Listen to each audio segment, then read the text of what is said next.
So let's talk about when you got picked for the first time. Michael, do you remember that moment? What was the team?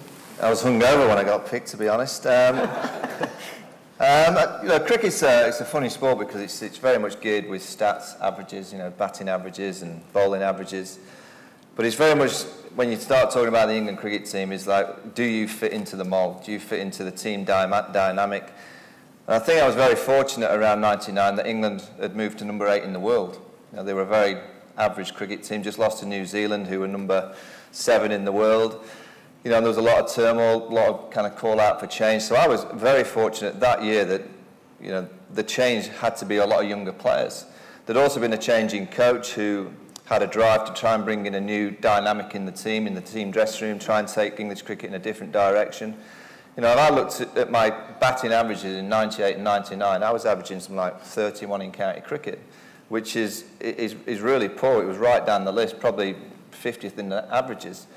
But in '98, I played against Glamorgan. Duncan Fletcher was the coach. He saw me get 25, not a big number, but he saw me get 25, and he just saw something that he liked. The following year, England lose to New Zealand. England were meant to take 16 on tour to South Africa. Duncan Fletcher went into the selection meet and went, I'm taking Michael Vaughan as my 17th player. They said, well, you're going to have to find some more money. And Duncan said, find that amount of money to make sure that he comes. I didn't know at the time, by the way, that I was 17th pick, like being in the schoolyard, didn't it, your last pick. So I went to South Africa and, again, got a little bit of fortune. I wasn't meant to play in the warm-up game. Darren Maddy was there. He was batting at number 4. And Duncan Fletcher was always trying to push me to be in the side. And Nasser Hussain, he'd never even seen me play. And he was the captain. He said, no, you might get a game later on in the tour, but he's just here as like a traveller. And on the morning of the match, this warm-up match, it was just a one-day game, a diamond dealer, Alan Mullally, the left-arm bowler, got injured. And as he was walking off injured, Nasser clearly knew he needed another player. And Nasser's looking at the 3 bowlers. There was Chris Silverwood, I think Darren Gough wasn't playing, he was going to play. And Duncan Fletcher went, no, Vaughan can replace him.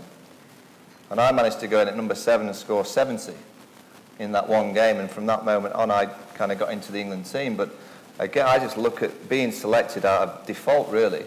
I've one innings that I've been able to get 25 with Duncan Fletcher in the room. But I think it was his vision of knowing that actual stats in our game aren't the be-all and end-all, because the standard of what you play in county cricket is completely different with what you required at the highest level in test match cricket, technical, mental, character-wise.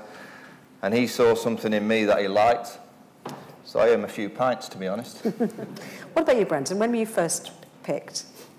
At the top level? Well, I always think I was very fortunate, having come to England as a 9-year-old, never having seen football. My earliest memories of growing up in the West Indies was just running up and down on the beach. And when I spoke to somebody about my pathway to the elite end, he said, what did you do? And I said, nothing. I said, I just ran up and down the beach. He said, that's it, that was your pathway, run up and down on the beach. But I think when I look back to my time, the clip there, Marnie, well done to whoever did that clip, because they managed to get my one and only league goal for West Brom in 200 in a game. So it's like a little diamond unearthed it. But when I went to West Brom, very much like what Michael has said, talent ID, there's something about looking at somebody and going, wow, they've got a bit of a wow factor. Is it a physique? Is it their technical ability? A lad who's got a lot. One thing we do know, talent is not enough. You need more than that. But when I went to West Brom, I was Ron Atkinson's captain at Cambridge United. We'd won the 4th division. We were literally top of the 3rd division when he got poached by West Brom to the manager.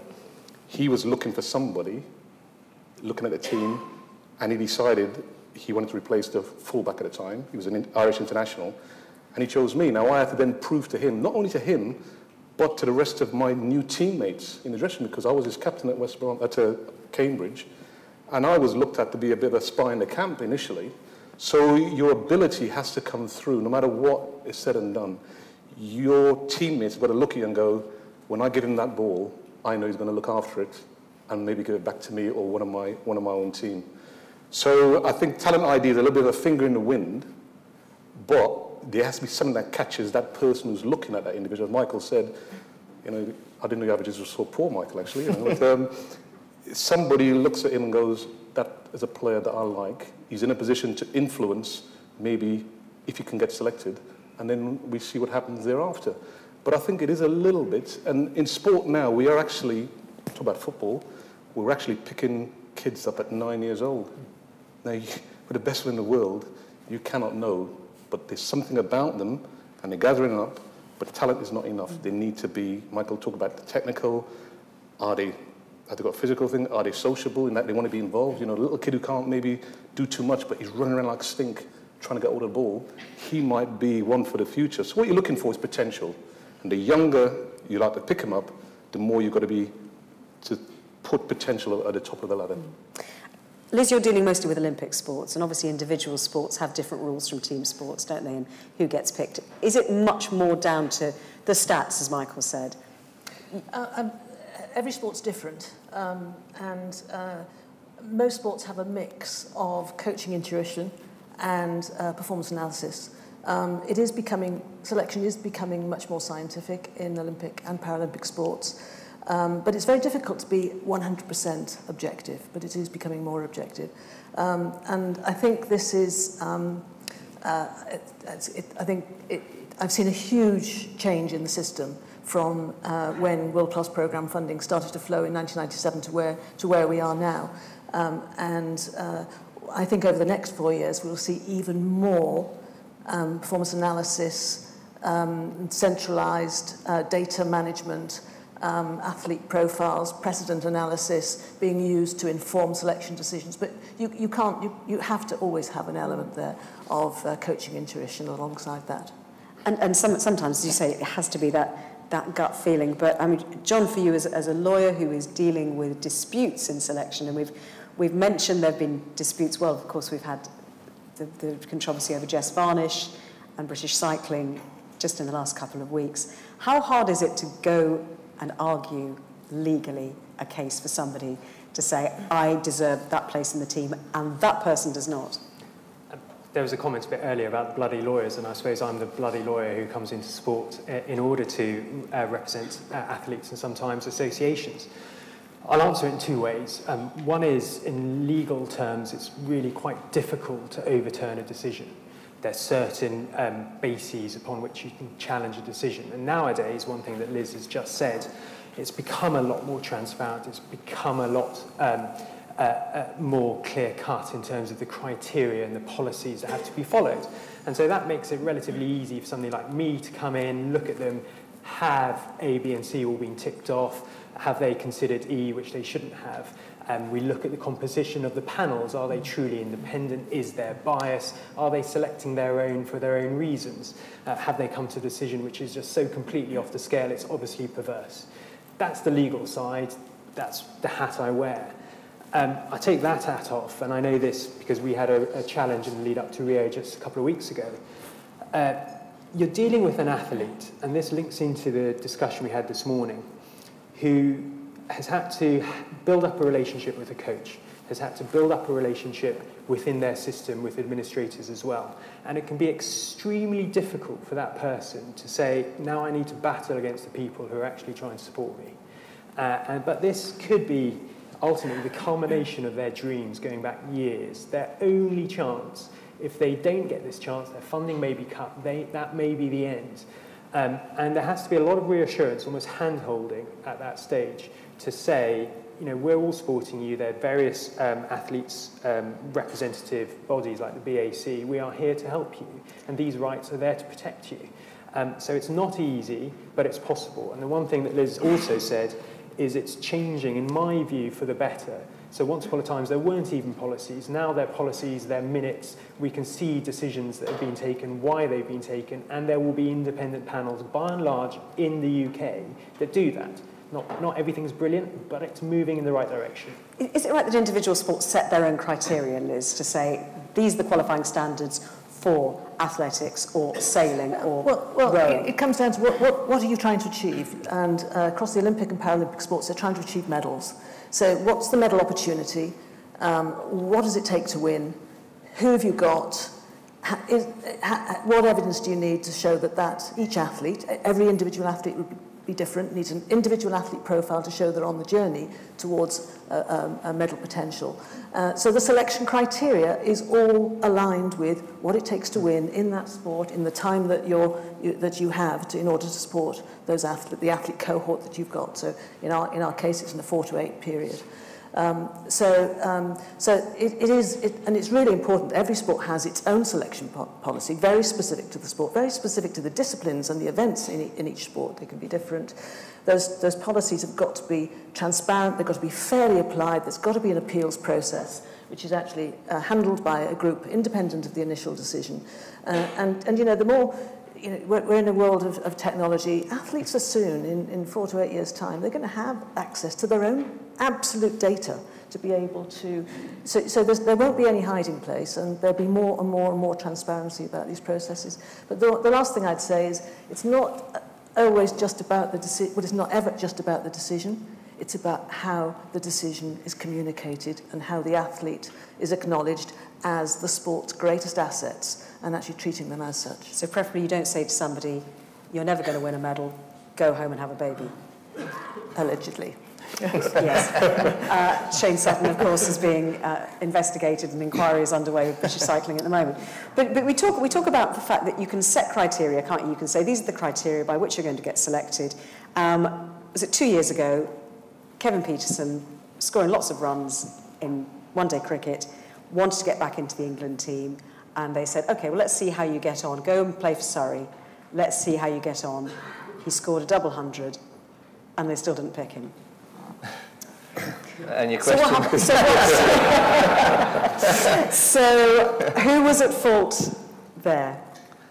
If you're asking how do you manage, I guess, so-called difficult players, people. Well, because I know that Kevin has cited you as about the best captain he's ever played for, because you knew how to handle him. All I would say is that, you know, my philosophy when I'm leading a team is I manage the individual, not the team. I really do believe that you see teams that are, I wouldn't say mismanaged, but the team don't go in the right direction, because if you think you can gather 20 guys in a room or girls and manage them as a whole and treat every single one of them exactly the same, it's very, very difficult.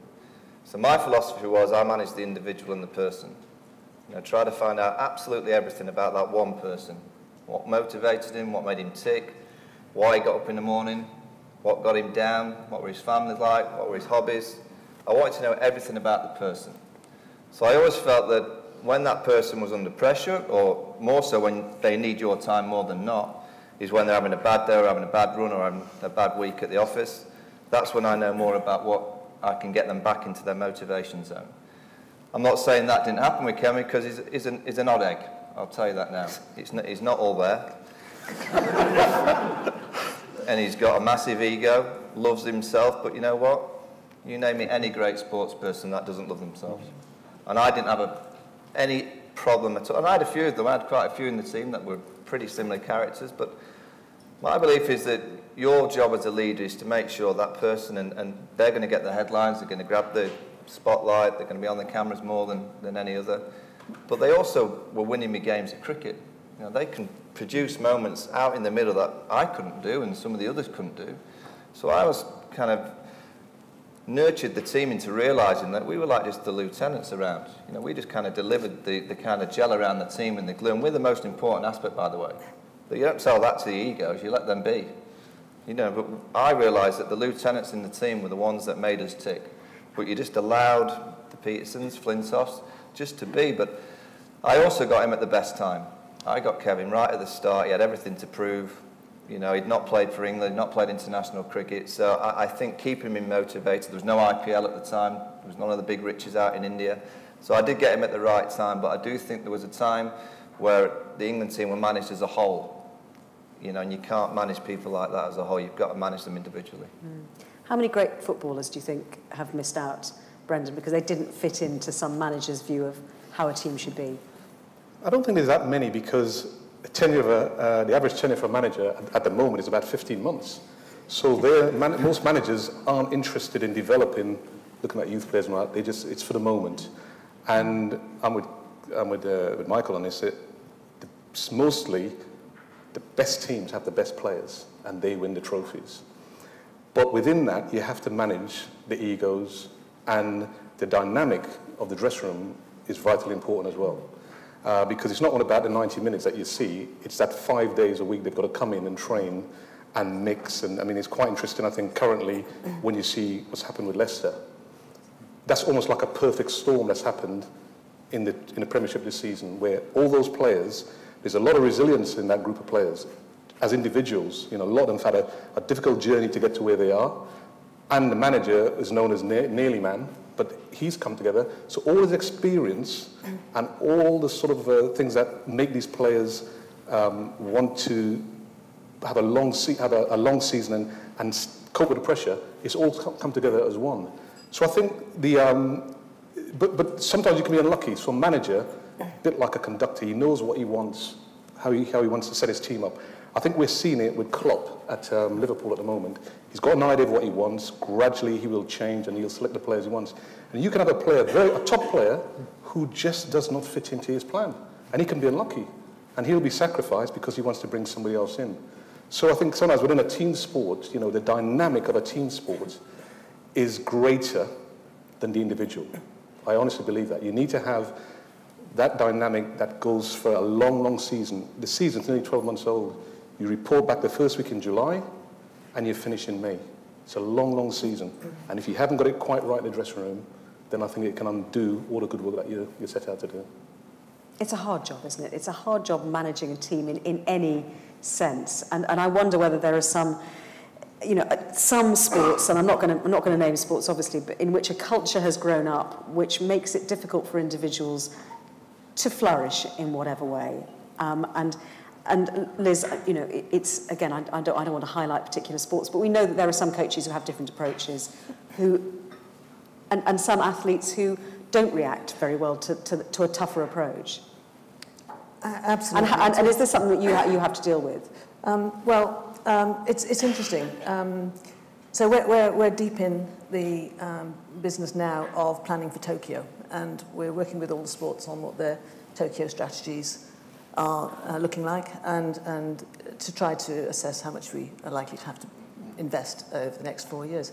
And for the first time we've asked sports to capture in writing their culture in their world-class programs, and it's just really interesting. So we're just doing a little sort of bit of a scoping piece of work across the submissions that we've received, just to see what we're reading there now, so that we can actually, I think over the next 4 years, I think we're going to have to, perhaps learning some lessons from the issues that have been made very public in British cycling, actually think about how we actually work with sports to assess and further develop a really positive coaching culture to get the very best out of every athlete that is being supported by the sports and being supported by us. So I think that'll be a really interesting piece of work. I think one of the key things to teams and trying to manage sports people, you need different, you talk about a team, you need different characters within a team. I really believe you need different characters in your management to manage the different characters in the team. Not one person can manage all the different character types. I couldn't manage 2 or 3 because they were completely different to me. I'd never been on their spectrum. I was like, how do I deal with this chap? But I had someone next to me, someone like Marcus Trescothick, who was the vice captain, he was closer to them. Yeah. So I think it's so important that when you're developing a management team to manage, cover all the character bases as well as you do when you try and pick a team. And people have said in sports for years, haven't they? Listen, it's a tough game. This is a tough business. This is a winning culture. If you're soft, don't even try to be part of the team. But is that changing? Has that got to change? I mean, do you think, John, in terms of employment generally, the world of employment, that we are all much more conscious of having a culture which is supportive of different character types, as Michael's just said? Well, I don't think there's any doubt that society is evolving generally in terms of acceptances of different backgrounds, different personalities, but there's ultimately a big distinction between the team ethos that we're talking about, of having people, pardon the pun, all batting together, and an individual sport where you can quite easily say, this is a percentage of gold medal time that needs to be achieved, this is the threshold time you need to have achieved in the London Marathon in order to go to Rio. An example which perhaps brings them both together from my own discipline, once upon a time, is Steve Redgrave, where Steve Redgrave, in the last set of trials, which were pure Olympic trials in 2000, didn't even come in the top 2 pairs. And yet, if that would be in the US system, utterly objective, utterly transparent, he would not have been in the top boat. He probably wouldn't have won his 5th gold medal. But over here, a discretion ultimately was vested in Jürgen Gröbler, incredibly successful, and he knew that having Redgrave in the boat on the start line would mean that all the opposition boats would look over and think, this guy has won every Olympics he's turned up to since 1984, and that would strike fear into him. But you'd probably have had to be a pretty extraordinary character to have said, actually, I think I deserve that place in that boat and not Steve Redgrave. Yeah, but the interesting thing about it, and this is, a story isn't told, not only was he not in the top 2, he crashed out of the last ergometer test. So, in terms of objective criteria, he wasn't there. But he still won the gold medal. And so there has to be that degree of leeway because of what he produced for the team because of his personality and what he'd done. I think one of the things as well is, particularly within a team sport, Liz sort of touched on it, it's different to individual sports. When you're managing people, when you're managing a team, you've got to be seen to be fair. A group of players know almost instinctively when fairness has been delivered on a regular basis across the individuals, even though you'll have your different personalities within there. But if people can't see that the decision that you've arrived at as a manager and his coaching staff isn't fair, then that throws the whole thing out of kilter, because that could be you on the receiving end of an unfair or some sort of biased. And that is where I think, I'll go back because I think it's extraordinary what Leicester have done, is that all that must have come together where everybody must have bought into whatever the manager and his coaching staff was laying down at the start of the season. Of course, it's backed up by results, because if you haven't got the winning result at the end of it, then you have to change something, or the players will lose interest in what you're trying to do. But I think the other thing, you need to be fair in managing. And as an outsider watching the Peterson business, a lot of it didn't seem to be fair. No, and I think that's what he felt, wasn't it? That it was unfair, that they gave him a set of criteria that he then fulfilled, more than fulfilled, but he still... Yeah, but he'd also gone against team rules as well. So you've got to be... There was an unfairness, but there was also a lot of players within that team dynamic that were doing the right things, and he was getting different treatment. So it was a schmozzle, to be honest, the whole system. It wasn't right. I think all parties would look back now and do it completely differently.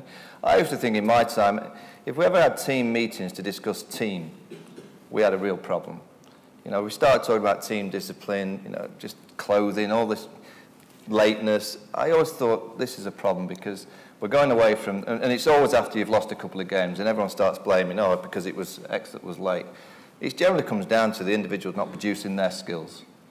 So you then break it down and go, right, how are we going to get back to playing better again? And it's one-to-one chats with all the different players saying, right, how are you going to get back to averaging 45 like you were 5 games ago? Right, I've got to break it down, go through the processes, go right back to basics. Right, do that. That's average of 45 sorted. You then go back to the bowlers and you say, right, why aren't we... Well, you're not doing your basics. And everything in sport, we all have loads of complications. It generally comes down to the basics of an individual just delivering a skill. And all the team ethos around it is kind of... There's a lot of nonsense talked in teams. And how much of an allowance do you make for the outrageously talented people? So can somebody like Kevin Peterson get away with worse behaviour than somebody less talented? I don't think you can allow him to get away with behaviour that's away from the team ethos, But I would say about Kevin Peterson, he was the hardest trainer. First on the training field, most times last to lead. First in front of the computer trying to analyse the opposition, giving information to all the other batsmen of what he felt in terms of angles and the kind of shots he felt were better for X and Y. He was always passing on information from the leagues that he played in around the world. So I think he gets a lot of bad press for the way he's been, and more so from a lot of the things he tweets. He does speak a little bit too much now and again. But I do think in terms of professional, would I want him in my team every day of the week, because he delivers excellence. He's desperate to be the best in the world. He's got that wow factor that can create chaos on a pitch. Any leader or manager or captain, they love players who can create a bit of chaos. And again, I can only speak from my time. He never broke the team rules. In actual fact, he was one of the goody two-shoes. I probably had 15 others that were worse than him. So he might have got worse, and I guess he did. But I think he can be managed, and I think he could have been managed a little bit better. If he was a golfer, for example, if he was in an individual sport, would he still be at the top? I think he'd be great on his own, yeah. That's the thing, isn't it? It's the individual. As an individual, you don't have to worry. Well, you know, you obviously have to worry about your management team and your caddy, but it's not the same. Yeah, I mean, look, he's been a good team member as well at times. He just fell out with a few, and once you have that dynamic when a few don't like him and then he goes against them, I'm sorry, it's not a great ingredient. So something had to break. You share Christmas cards, is it? Yeah, you know, I like him. I captained him for a few years. He's great. He wins your games of cricket. So if he upset me on the odd occasion, it always kind of outweighed the fact that he scored a big 100 on the last Devon Ashes series. So I'm in debt to the man for quite a bit of a few runs and winning as an Ashes series. I like characters in sport. He's different. So what? Brendan, I think that you and I have sat on conference panels in the past, going back a few years, and we had the conversation about the lack of black football managers in the game. And what's it now, 92 Football League and Premier League clubs, and we're up to 3 managers. So it's not really improved probably since we had the conversation for the first time. Well, it's gone south, if anything. The numbers have gone down. Yeah, it's... What's going wrong? It's quite complex, really, because and the governing body gets a lot of stick for it, but it's about 92 clubs, they're the employers. I think it's happened over the years where, and I try to get away from the term black players because we've never really liked that term, we're just football players. But, you know, I started off in the late 60s, and you've just seen that explosion in the 70s. Every wave of those black players who've come out of the game were maybe looking to further their careers post-playing, have never seen the opportunity to do that. So there's almost a mindset among black players that say, you know, there's a lack of enthusiasm from clubs to employ us. And we go back a few years where I think we reached a hiatus with about nearly 7. And we had, you remember, people like Ruud Gullit and Jean Tigana at Chelsea and Fulham, respectively. We've just kept on going south after that. And one of the things that surprises me is that you see a lot of black players, they want to be TV pundits, because they can see there's a bit of an employment opportunity there.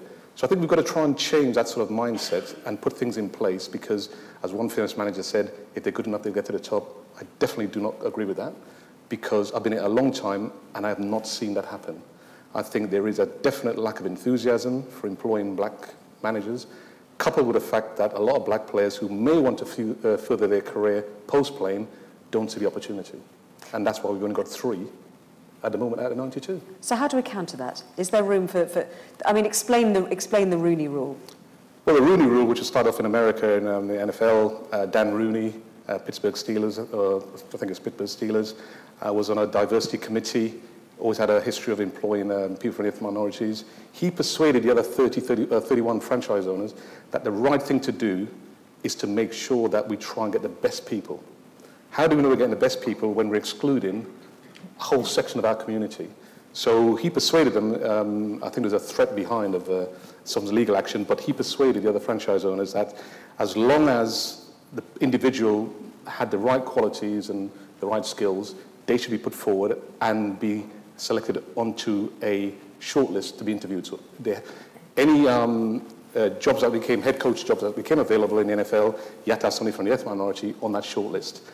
And that was enforced by the commissioner. I think it was Dallas Cowboys, breached it, and he's very powerful, the commissioner, and they were fined, I think it was $220,000 or $250,000. But in the ruling, it said that if another club breached it, it'd be a minimum of $500,000. But what it showed was that I think from 2003 when it was introduced, I think it was only about 4 or 5% of the head coaches were black. By 2009, it was 22%. And I think in 2008 or 9, something like that, the Super Bowl, the head coaches were black. So that system, we should learn from it. And a good thing is that the Football League, and it looks as though it's going to get carried. They talked about it last season. In the Football League coming up this season, this new season, it looks as though they will introduce a nice, transparent and open policy when it comes to job recruitment. And certainly up to academy level, you will have to have, all clubs will have to interview somebody from the ethnic minorities. Doesn't guarantee them a job, but the whole employment issue will be nice and transparent. What happened in the past, I got a lot of academies. How do you get that coach over there? Well, when I was doing so and so and so and so, I saw him, and when I got the job, I rang him up and I said, do you fancy coming and work with me? black players don't seem to have had that opportunity. They don't seem to network that well. And that's why we have a dearth. The landscape in football is male and white. You know, females don't have any real roles at the moment. No disrespect to the manager in post, but from having Hope Powell, who's a manager of the England's women's team, 16 years, suddenly we've now got a male involved. Now, that's no disrespect to him, and he's got the right attributes, and he's done very, very well, but what does it say to the game for the females who want to have coaching careers within the game? At the same time, we've got quite a lot of good female leaders within sport as a whole, haven't we? We've got Eulers, we've got Jenny Price at Sport England. You know, we've had a good, relatively good record. You know, Debbie Jevons, of course, ran the Rugby World Cup. But it could still be better. Yeah, absolutely. And we've seen some really big changes over the last 4 years, and the quotas and the expectation that governing bodies actually have at least 25% of women on their boards has actually attracted quite a lot of really good appointments. And if targets like that actually provoke positive change, then I'm all for them. And I think there's been an acknowledgement that those additions of more women on boards has actually created a more diverse board, a broader perspective, and the boards are making better decisions, better informed. But if we're not attracting diverse talent into the athlete system or into the workforce, then we're missing out on some significant talent. So I think there should be a big focus on this in the next few years. There's been some nervousness about this issue because, of course, the headlines are positive discrimination is still discrimination. And by and large, that may be accurate. But, of course, it's not wholly accurate because, for example, you go along to your local swimming club, there will be lower prices for people under a certain age and lower prices above a certain age. So we know in terms of age that already exists. And the access to, for example, these sporting facilities are made more accessible. So you have to treat people more favourably who suffer from disabilities. So we just take those for granted and accept those as being normal. But those are specific carve-outs in legislation. The interesting kind of area is positive action, which is how it's labelled. And we, in theory, have been able to do that since April 2011. But under the legislation, what it says is that you need to have a group of a protected characteristic. It could be from a certain racial background, or it could be a certain sex, who are underrepresented in a particular area. And then you need to demonstrate that they are of at least the same quality. So what you're saying is that the tiebreaker between people of the same standards will be that particular characteristic you're trying to boost up. But that causes its own problems, as you can imagine, because how do you assess whether they're of equal quality? Because it's not simply coaching badges, it's not simply how many postgraduate degrees in business studies they have. It could be how much experience they have with youth teams, or how many years they've been in the game, or how many trophies they've won. So there's been nervousness about this for some time. The great thing about the Football League and quotas within boardrooms is that, as you asked me a few minutes ago, Eleanor, in terms of do we evolve with society and is this any different to any other form of employment relationship? Well, let's see how this works with the Football League. Let's see in terms of the positive developments that have happened in boardrooms, and let's see if anybody really challenges it. Because it's going to be deeply unattractive to challenge the kind of very positive aims that Brendan and Liz have just managed. And of course, it is there in legislation now if it needs to be used. One of the interesting things with the Rooney Rule in America, it's not a qualifications-based system. Their ready list is just based on that individual's experience, how he's coached, etc. And they just produce a list and they give it to the NFL. Whereas over here, and across Europe, obviously, it's qualifications-based. So in the Premier League, you have to have your pro license.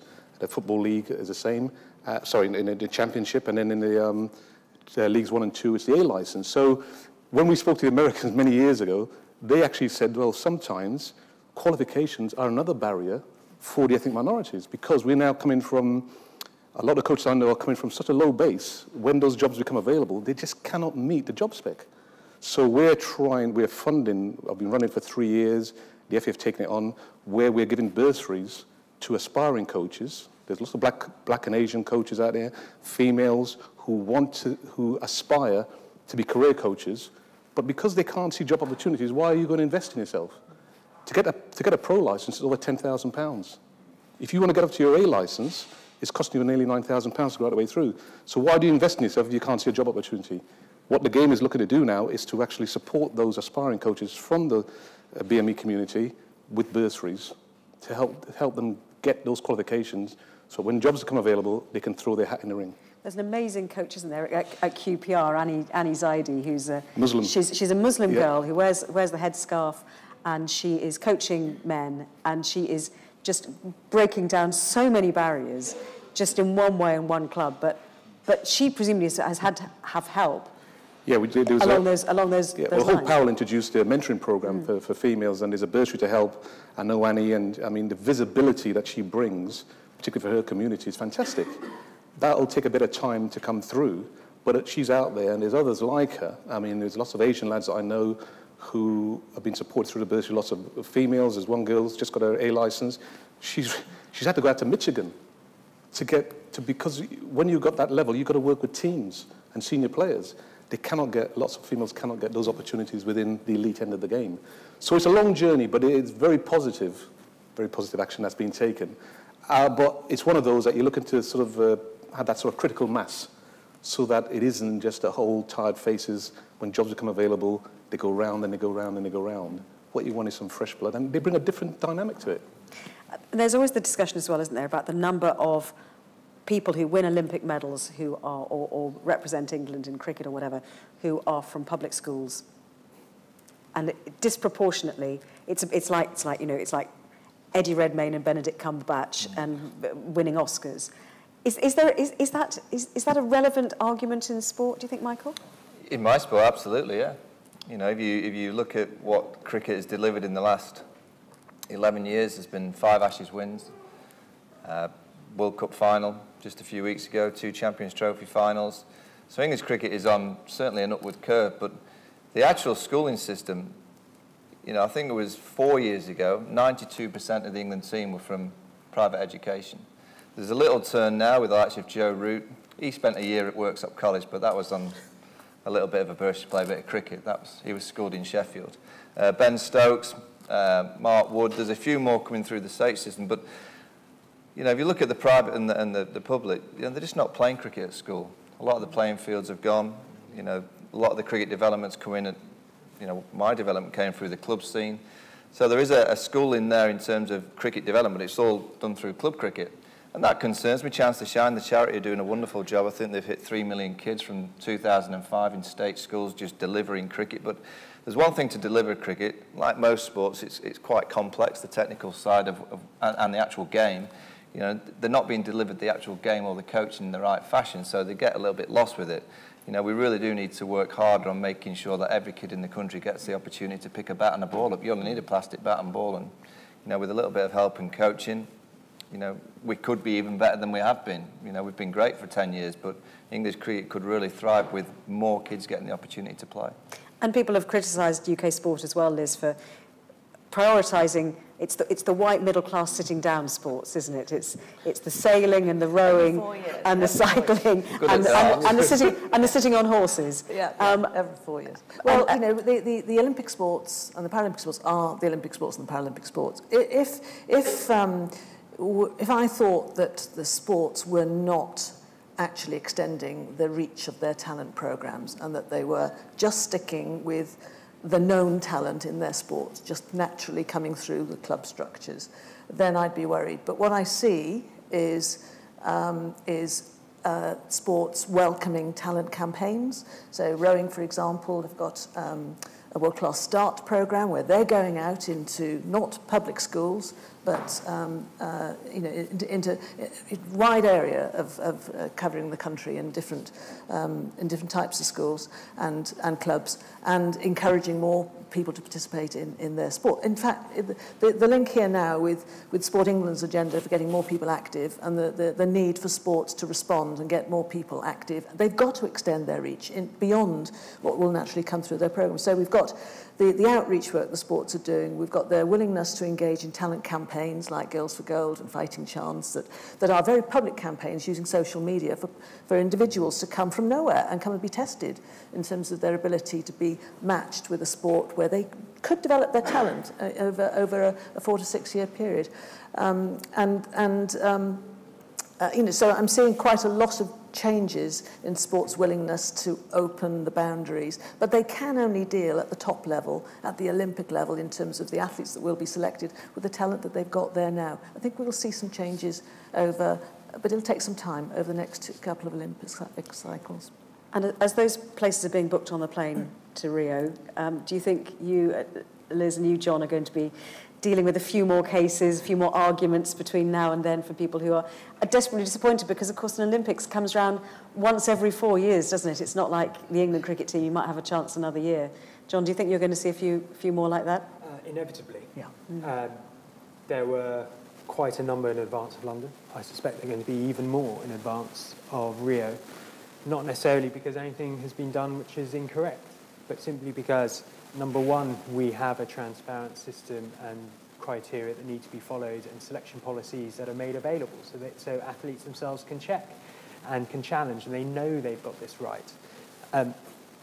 Secondly, of course, I think generally people are more likely to assert their rights than they were once upon a time, and that's probably a good thing generally.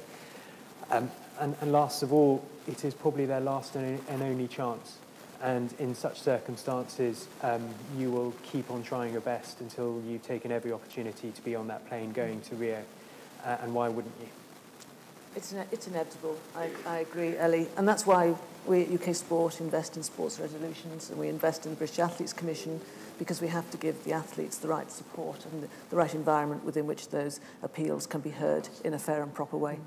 And I'll just add this in, kind of one of the kind of most recent books have been published about black box thinking. It's actually really important that we have challenges and we see what has gone wrong in order that we can then learn from them in the future.